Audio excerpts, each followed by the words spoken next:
The previous Activities Log tab has been replaced with a Runs History tab that now lists all runs of the specific workflow. In the future, this will be further improved by adding access to logs as well. Scheduling tasks is now easier with the new Schedules tab.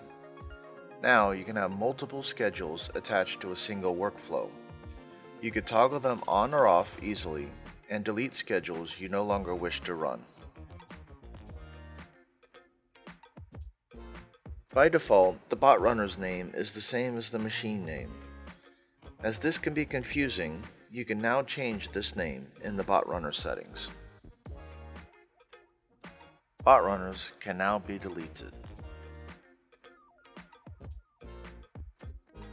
We now support standard HTML dropdowns with the Select List Item activity.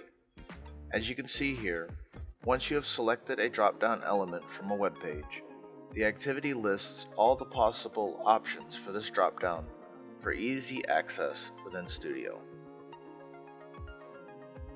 For keyboard-related activities, a new option was added called Submit Request/Form after typing.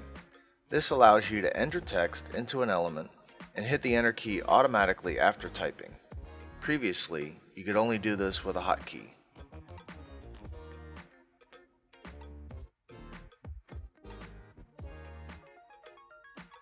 The File Trigger and Email Trigger activities will now return information on what actually triggered the activity. For files, the exact file name with path will be returned. For emails, the email content will be returned.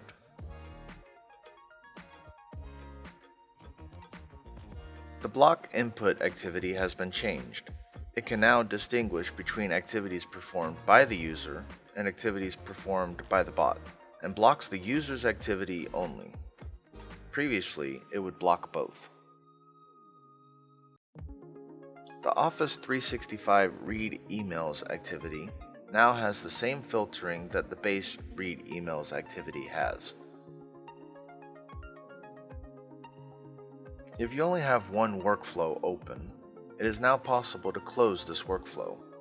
Previously, you were required to open a new workflow in order to close the last remaining open workflow.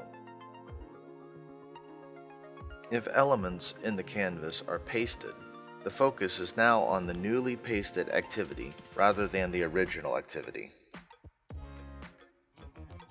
Warnings in the user interface are now orange rather than red.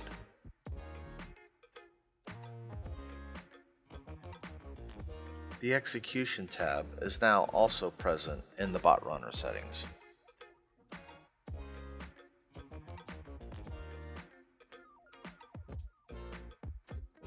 When adding a credential with the same login information, you will now be presented with a dialog to overwrite the original credential instead of creating a duplicate.